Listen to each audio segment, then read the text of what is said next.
Mungkin Anda sudah membaca di berbagai media, ada seorang ibu yang hidup menggelandang meminta sedekah di beberapa kota di Jawa Barat.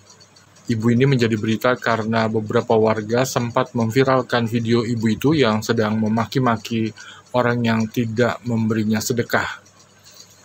Berkacamata dan mengenakan pakaian yang baik dan bersih, ibu ini selalu terlihat menenteng beberapa kantong plastik yang agak besar. Menurut ibu itu, ia tidur di masjid selama menggelandang dari satu kota ke kota lainnya. Beberapa hari lalu, ia sudah dimasukkan oleh petugas ke panti rehabilitasi untuk mendapatkan perawatan karena diduga mengalami gangguan jiwa.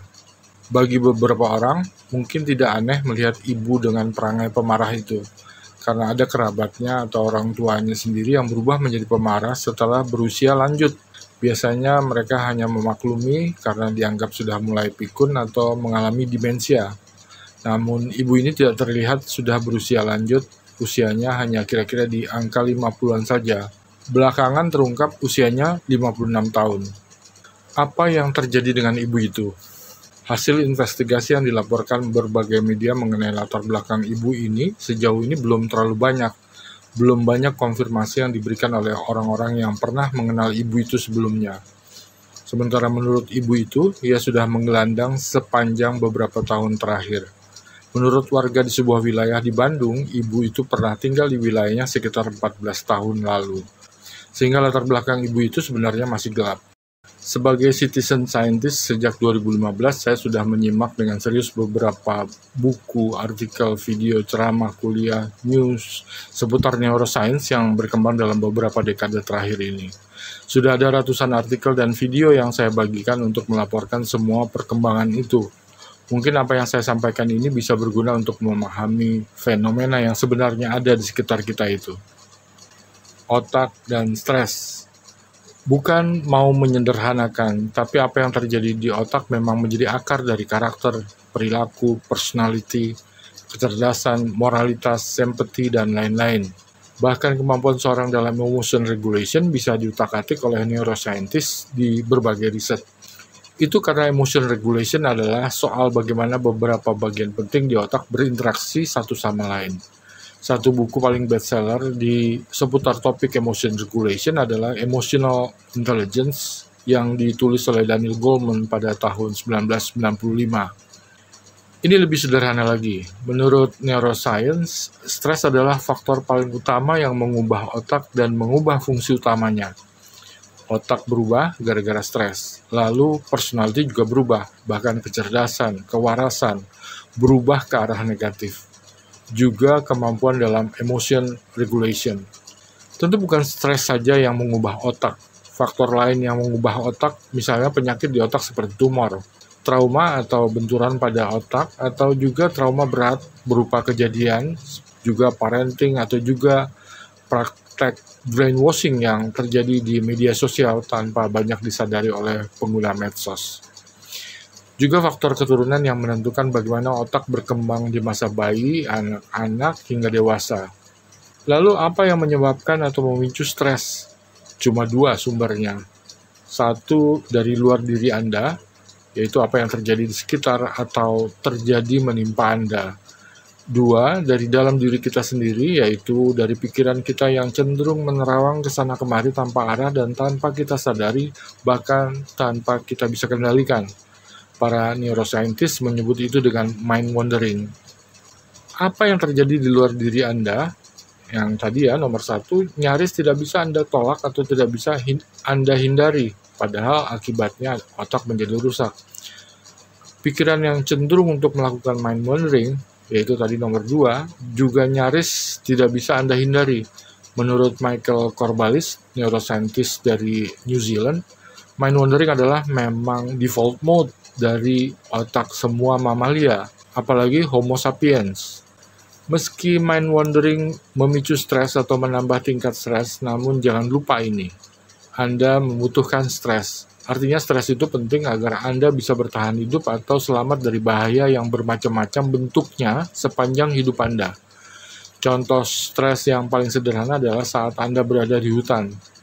Anda mampu meloncat cepat untuk kabur seketika dan kencang saat melihat kawanan gajah besar menyerbu ke arah Anda. Ada hormon kortisol yang terpicu keluar saat Anda merasa terancam.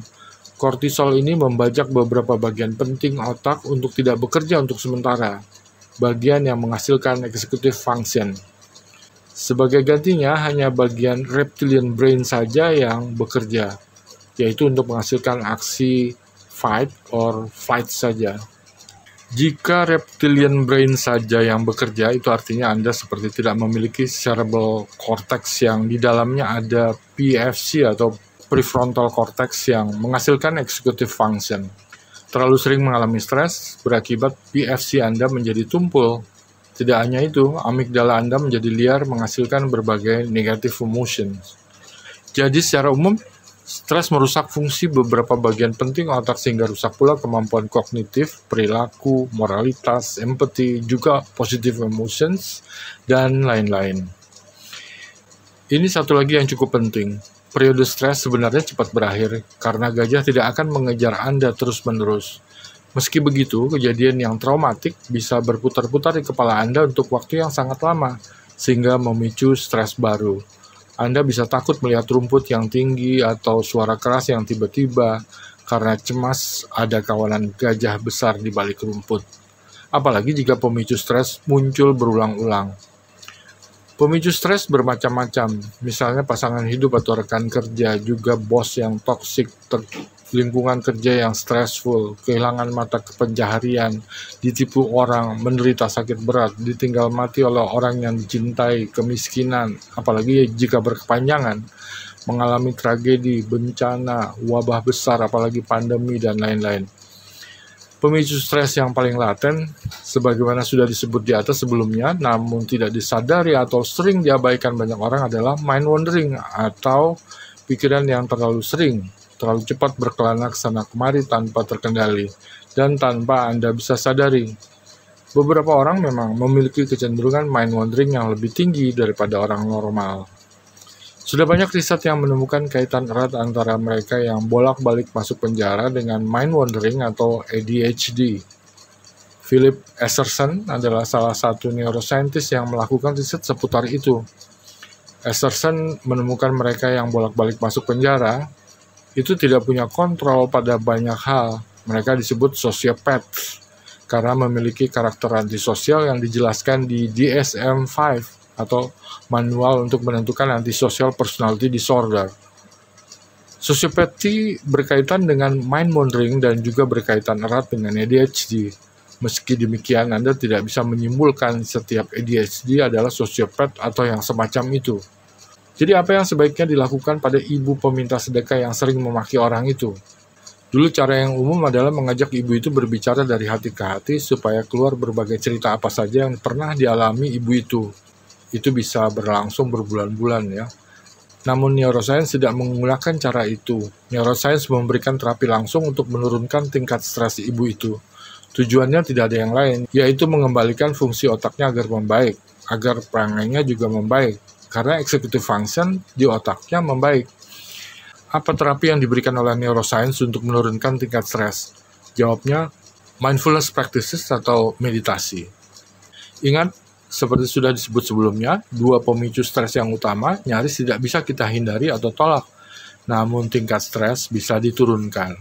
Namun itu bukan berarti sangat mudah untuk memberikan terapi meditasi pada ibu itu, karena sangat sulit meminta atau mengajarkan meditasi pada orang yang sedang mengalami stres berat. Apalagi ada resistensi pada meditasi di beberapa kelompok masyarakat, karena misalnya meditasi dianggap menyembah setan dan lain-lain. Meski begitu, terapi ini masih lebih mudah daripada terapi yang sudah umum dipraktikkan sebelumnya, bahkan lebih murah dan bisa dilakukan kapan saja dan di mana saja. Mengenai cara meditasi atau pembahasan lebih dalam seputar mindfulness practices, saya sudah menulis cukup banyak artikel atau video. Silakan untuk menyimaknya.